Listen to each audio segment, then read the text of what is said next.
friends at Tivoli Brewing Company and the Department of Communication Arts and Sciences at MSU Denver, this is Unfiltered. And here are your hosts, Jay Schrader and Dr. Samuel J.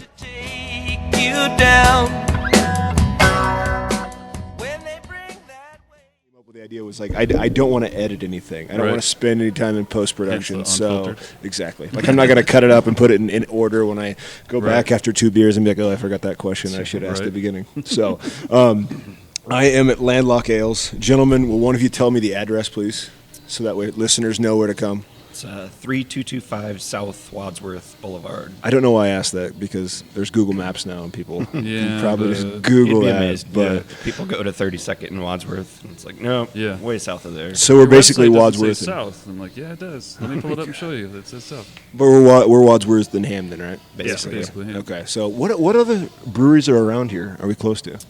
Close to Green Mountain, Great Frontier. Boggy Draw. South of us, Boggy Draw, Coal Mine. Dead Hippie.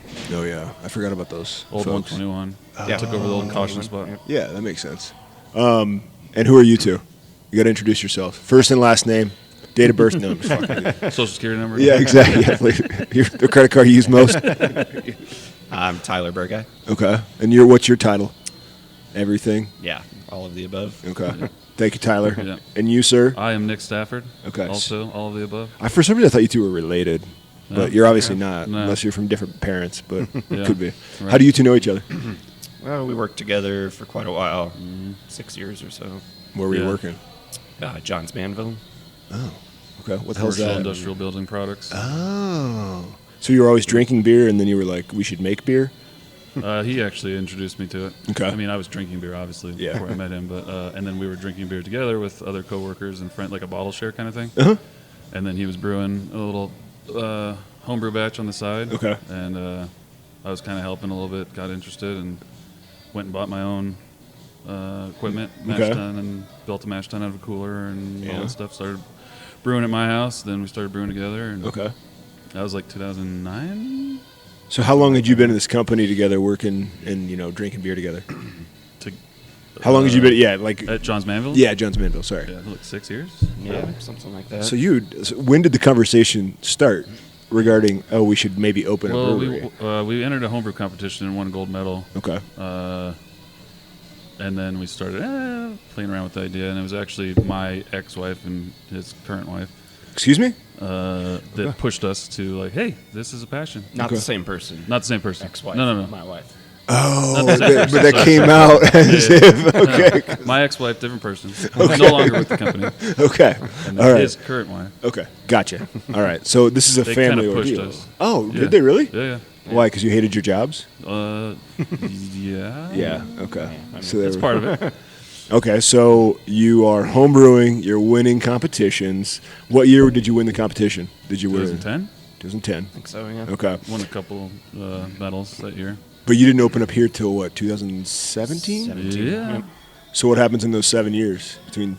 Oh, boy. Well, we started the LLC in 2012. Okay. Got the name trademarked and all that stuff. And then, it took quite a while to look around for a place and probably looked at close to 100 different locations. Actually looked at this one prior, signed a lease on another spot. That ended up falling through due to waterline issues and stuff. Came back to this place, signed it 2015, and then 2 years of planning and build out and delays and just everything you could think of. Now, I know a little bit about what goes into kind of building out a brewery. So having your background, I'm assuming you guys were in industrial spaces a lot with your previous job, or no? No, you we were in an office. Okay, you were in an office. So you were okay. So you didn't. I didn't know if you would. I don't know if you could go into a space like this and look at it and be like, oh shit, that's going to take a lot of work to put these water lines in. Well, I just know that like Spice Trade, for example, they're a little bit delayed down south just because they didn't foresee what they're going to have to do to that building. We gained some insight on that just through experience. Kind of like looking at a house, you start, once you start looking at houses and doing walks with realtors and stuff, you start learning the right questions to ask.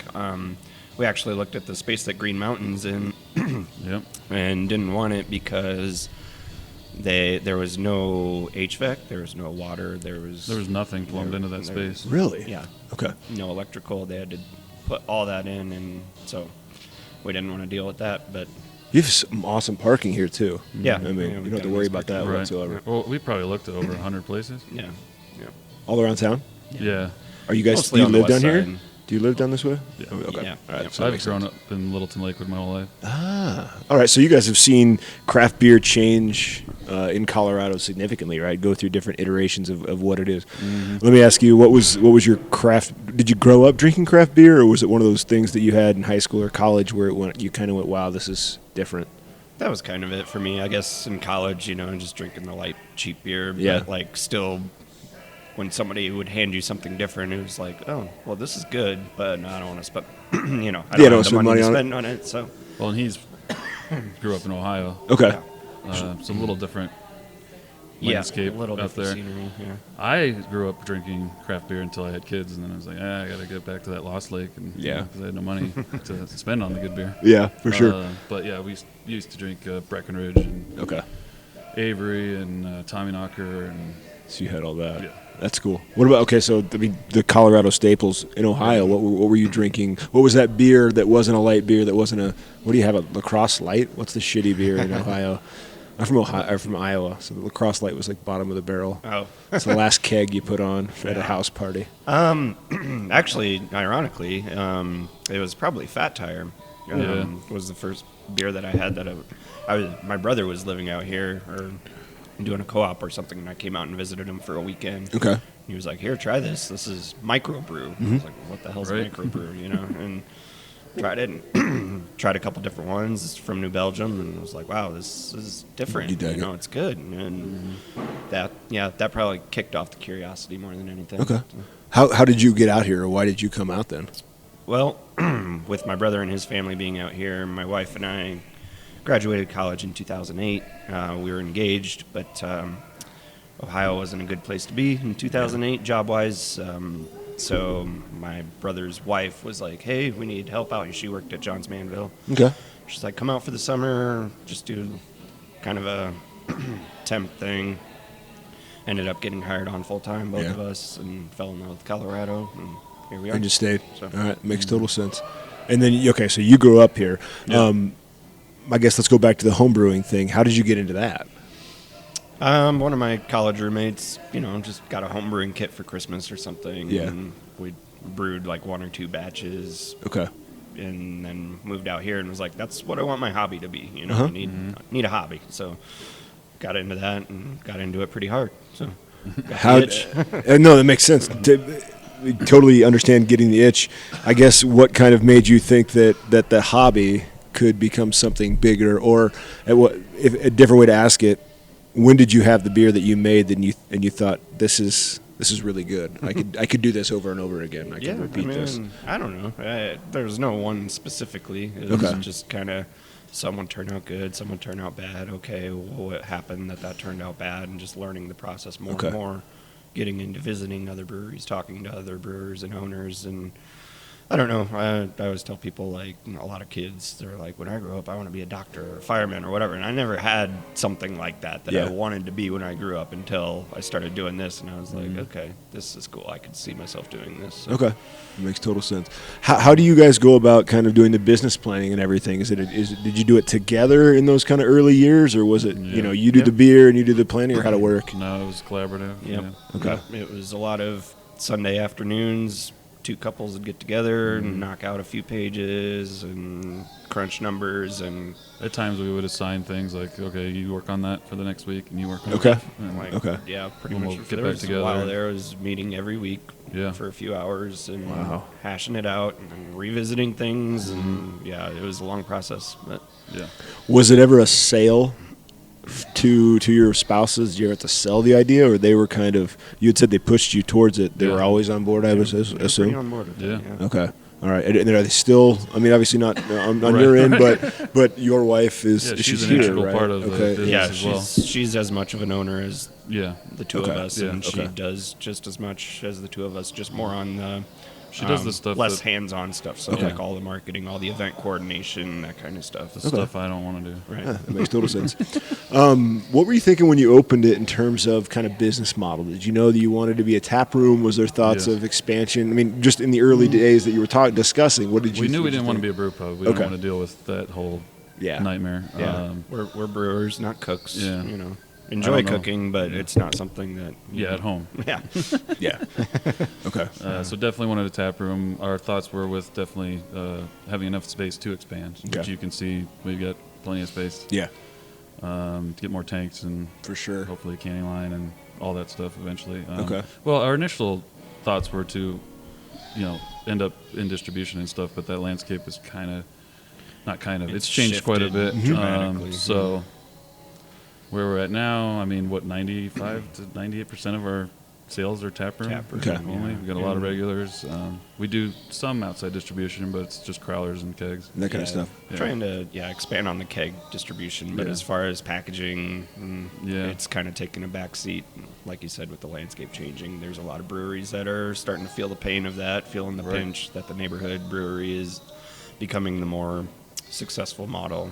Why do you think that is, having been in this business now for a while, having obviously done your research, but I mean, from two people who are inside of the industry, why do you think, what's the reasoning why we're seeing this shift, or reasons? It's an oversaturation and no brand loyalty, I would say. Okay. Yeah, Right. All it's right. a big driver of that. Not that I think that, I don't mean that in like a condescending way towards people that they should have brand loyalty. I don't think that's my opinion. They want at something all, new, but Yeah. Right. Yeah, absolutely. What's the I was newest the same new, way, you know? Yeah. So yeah, just kind of chasing the next hot thing. As far as the neighborhood brewery goes, it's goes hand in hand with the oversaturation that there's 1-2 blocks away from you, no matter where you are in town. So that's I think the main reason for it becoming the more successful model is that you have a higher margin on over-the-counter sales. So, I mean, I think we talk about craft beer drinkers as just one, massive glob of people. Do you think that is every craft beer drinker chasing styles? I mean, or I guess in terms of brand loyalty, let me rephrase this. Is there a certain portion of those craft beer drinkers that do remain brand loyal, or do you think that being a craft beer drinker is in itself kind of more of this kind of journeyman approach to drinking beer? Just in talking to people and from your own experiences. I think there's a large spectrum Okay. when it comes to craft beer drinkers. I mean, there's the tickers, like we were talking about earlier. That just, Yeah. they're not going to drink the same beer twice. Yeah. And then there's all the way to the people that I want this beer and I want that exact beer every time I go out or go to the liquor store or whatever. Yeah. And then everything in between. Okay. I think here in Colorado, a lot of us that are in the industry want things to go towards simple beers that like what we used to drink and not all this milkshake and all and the pastry stouts and all that kind of stuff. But what sells. So there's demand for it. So do you have to make those then? Like, do you feel you that- got to be versatile, Yeah. and we've always been willing to adapt with what we need to do. So it's finding that balance of those people who are your regulars and keep the lights on, and they want the same beer every time they come in, or same 2 beers or whatever. So it's like, okay, half our lineup is kind of a core. We always have them, and then the other half is for the people that come in and say, "What's new?" Like, I don't want the same thing as I had last time, So, What are you selling a lot of now?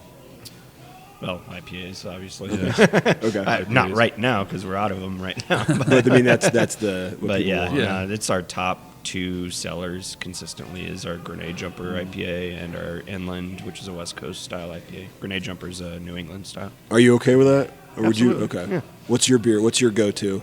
Kolsch. Kolsch. Paddlewacker Kolsch. Okay. Yeah. Just All a right. beer drinker's beer. Light. You easy. dig it? Okay. And you? What's your go-to? Same. Whatever we have the most of. Yeah, that makes total sense. Okay, I get it. So as you're kind of building this thing out and everything, is it just you two kind of in this empty space at night and kind of figuring where stuff goes? Who built this for you? Who was part of it aside from your spouses? We hired a general contractor Okay. for the build out, which was Well, it was a thing. It was, Yeah, pain in the I ass. mean, it was good because otherwise, trying to do it yourself, you're herding cats, and I don't think we would have ever opened if we tried to do that on our own. But we did have some issues that weren't fun dealing with that. Got put on the back burner a lot because he had other projects. You know, he was a commercial contractor as well as residential. Okay. Had some contracts that he was getting into threats of liquidated damage if he wasn't dealing with them, so we get the back seat because we don't have that kind of power. And, Yeah, makes total sense. So I guess as you had opened up and everything, how did the community kind of embrace you? Did you immediately see folks kind of coming in and becoming regulars? Was it a slow growth? What was what kind of? There were, I wouldn't say a lot, but there were several people that came in and said, "Man, we've been watching, we've been walking by, we've been seeing the notices in the windows and da da da." And like, what took so long? And, but then there was a lot of people that didn't come in for months later and said it's the same thing, but they kind of got turned off. Yeah. And like, they're like, oh, Kind of took wrote too us long. off. Yeah, Yeah. like, Okay. and so it took a while to really build that base of customers. So is a lot of it word of mouth now, getting people in here, or how are you? I think that's a big part of it, because we're experiencing good growth, but still hearing almost on a daily basis, didn't even know you were here until whatever happened, or I saw whatever. And so The bank teller yesterday was like, what business?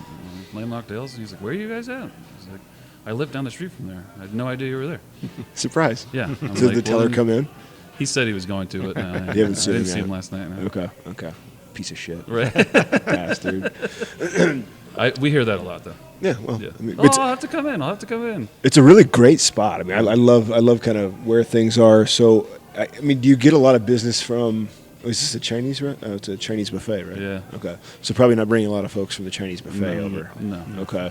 But what else is around? I mean, what restaurants are close to you? Kind of. Restaurant-wise? Well, I mean, like who? How do so people? They're down here. So are they? I guess let me see. Do they come across Landlocked Ales by mistake, or are you sought out?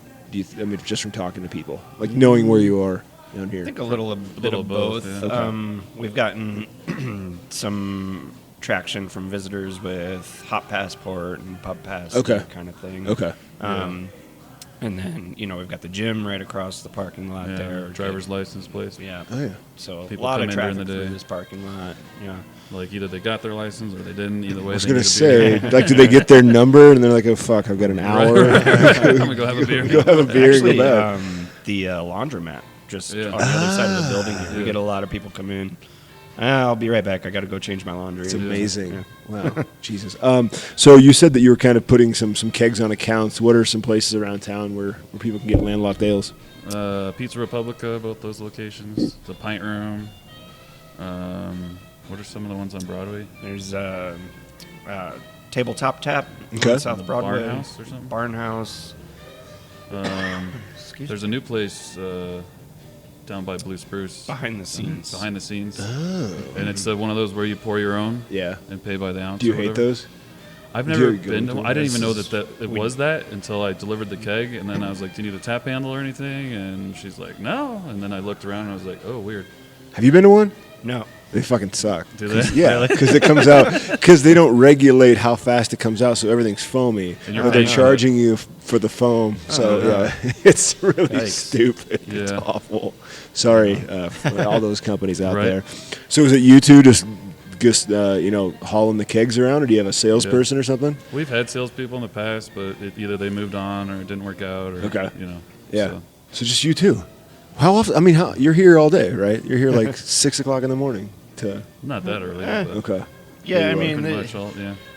brewing is very much a hurry up and wait game. Yeah. And not just during the brewing itself, but also with things to do. So Uh-huh. sometimes you've got a big pile of stuff to do, Right. and then other days it's like, well, there's not a whole lot to do today. And so there's busy days and there's slow days. So Okay. Where do you get your stuff? I saw the Propagate Labs sign, so I'm sure Propagate for yeast. Okay. Proximity malt for Most of our malt. 99% of our grain. Okay. And they have a couple specialty malts, or don't have a couple specialty malts that we have to get from like BSG. BSG. hops from all over. Hops from everywhere. Mostly Michigan Hop Alliance or Yeah. Hop Havoc. But we spot shop all our hops a lot on the secondary market. So. How do you, when you're getting things up and running, how do you select your suppliers? You know, how do you select a Propagate Labs? Is it word of mouth? Well, we actually used Inland Island Okay. during when we were homebrewing. Yeah. And then when we opened up, we continued to use them, and then We liked their product better than White Labs Yeah. and Y East, which Yeah. are the Yeah. two big national ones. and they're local, Yeah, and you know local. if there's an issue, you talking to the Right. business owner, you know, and then they split, Okay. and then Propagate started, Okay. and Matt just lives right around here. Yeah. And he delivers these for free, and I don't have to Yeah. drive to 52nd and 925 anymore. So It's nice. and it's literally pretty much the same strains. They have different names, but Matt's a good dude. Yeah. He's, Yeah. we started exclusively with BSG as far as grain, and then Proximity approached. Yeah, they you, came Tony? to us, and actually their prices are really good. Yeah. I don't know if they know how they compare to BSG, but and I don't want to throw anyone under the bus there. I used to work in pricing Okay. for commercial Right. roofing, so I know it's a sensitive issue sometimes. But but anyway, so I was like, okay, we'll give them a shot, and just ended up really liking the grain itself. It's a good product. It sparges really well and clean, and yeah, they have 50-pound bags as opposed to 55, which doesn't sound like a big difference, but when you're hauling 10 of them in a brew day, it's like, yeah, it kind of makes a nice little difference. It's a little lighter, Okay. easier to calculate your grains on brew day, Yeah. which is silly, That but makes sense. you know, every little bit helps. So How much time are you putting in prepping on a weekly basis? I mean, because it's just you two, you can't kind of hand it off to a head brewer per se. It's you Right. two. I mean, is it something that you'll sit at the bar for 2 hours on a Wednesday and decide, or is it one of those things that happens every day? Like, how do you guys do the planning and such for the brew schedule? it's pretty on a whim. I'd Random? say, Yeah. yeah, kind of on a weekly basis. Like, okay, we'll brew Monday and Thursday this week, and I got to work at my other job, so you got to brew, or vice versa, or whatever. So, We usually plan like 4 or 5 brews out. we usually buy ingredients. Yeah, So you guys for have other 4 or jobs? 5. Oh. I have just a part-time job. Okay. Yeah, What do you do? I'm at Barnes and Noble, just like a shelf stocker, basically. Far out. So, Okay. yeah. Gotcha. So what do you think the next 3 to 4 years looks like for you guys? What are you hoping? Is it kind of growing the over the bar sales? Is it more expansion? What are you wanting to do? Definitely more over-the-bar sales. Figure out how to get more people in the tap room just on a more consistent basis. Yeah. I think 2019 we had 24% growth compared to 2018, so keep that up. Yeah, keep that Yeah. growth. Keep yeah. that trend going as well as we can, and then definitely expand our distribution too, which was it's going to involve buying more kegs more than likely, or leasing them anyway. So just kind of expanding on that, and that helps with word of mouth too. Yeah. Right. We've had people come in and say, "Oh, I didn't know about you guys, but I had your beer at this restaurant, so Yeah. I wanted to check you out." So Who sells the most of it? Which restaurant that you listed? Pizza Republic. Pizza Republic. Really? Their Okay. main account. Yeah. Which beers do you have on there? The Kolsch. The Cadillac Kolsch and just Kolsch. goes well That's all with I it. buy. Okay. Yeah. That makes a hell of a lot of sense. So when you're thinking about canning, so you mentioned a canning line. I don't get asked this question often to brewers, but where do you what kind of canning system do you think about or approach? Do you get somebody who pulls up in a truck? Do you get your own canning line? Like, how do you have that? How do you think through those choices? There's lots of options. Yeah, and it's something we've been talking about recently. Like, is it even, like a single head manual filling machine just to Right. get started and see how it goes, like selling 6-packs out of the tap room or something like that, With a or few accounts. do we go ahead and try the mobile canning line? Yeah. That somebody pulls up and you can your beer and then they leave, and I don't know right now. That's kind of up in the air. Okay.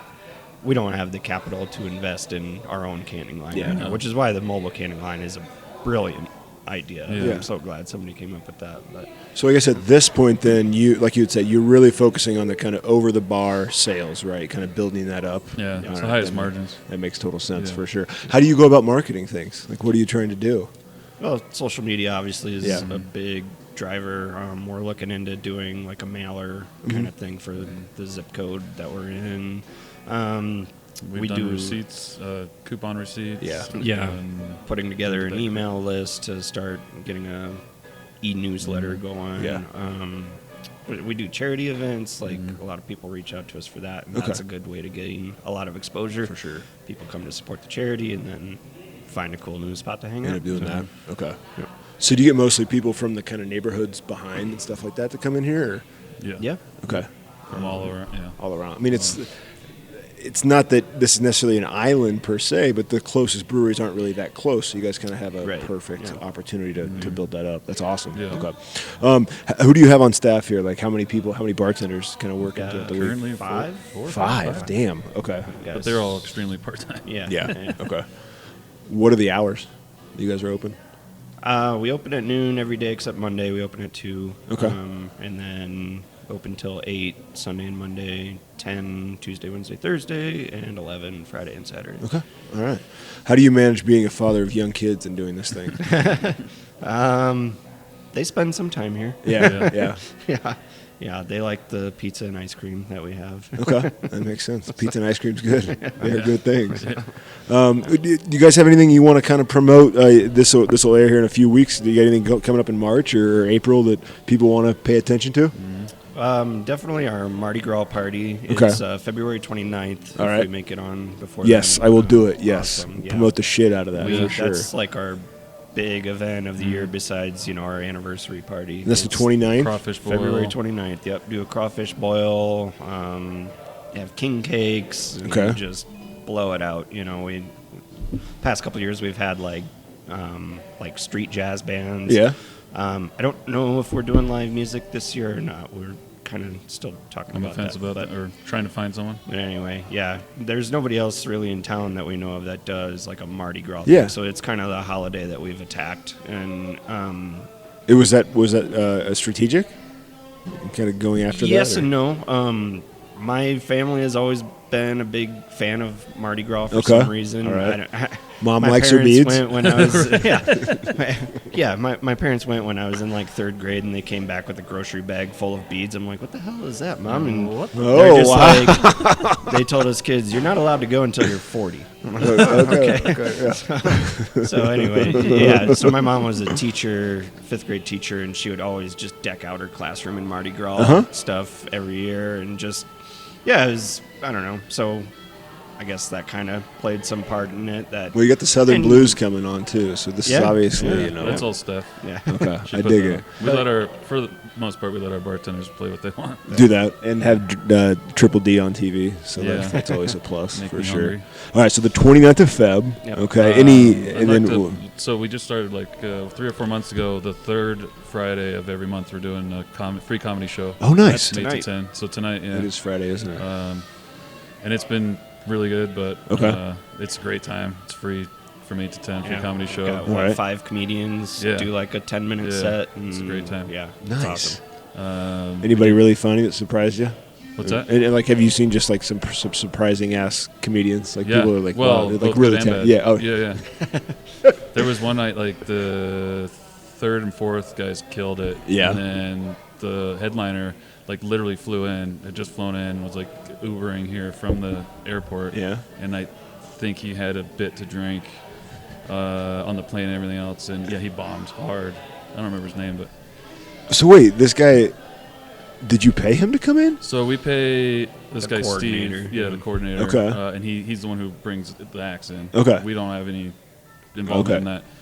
And then we pay Steve All right. a flat fee every month. This and is he a brings fucking the thing talent in here. Denver now. Breweries and comedy. It is. Yeah, Like, it's a big deal. holy Chain shit. Reaction does it too. Yep. with the Yep, same yeah. guys. Same guy. Colorado Sake is killing it now, Yeah. with their Yeah. folks. I love it. I mean, beer and comedy. It's Denver's got a great comedy scene too. Oh, yeah, Like, it yeah, makes yeah. total sense. Yeah. Who's the headliner tonight? Do you know? I don't even know. I don't know. Yeah, I don't know the names. I mean, they're not huge names, but they're people who have been on like Comedy Central and What? stuff like that. Yeah, yeah. Sometimes, Holy yeah. shit. Standing. Yeah. You like Doug Stanhope in here? You said really drunk, and I was like, oh, it must have been Stanhope. Yeah, exactly. Are you guys comedy fans, like in general? Yeah, Yeah. absolutely. Okay. Yeah. Listen to the Comedy Station in my car all the time. Who do you like? Who you listen on now? Who do you like? I'm a huge stand-up comedy.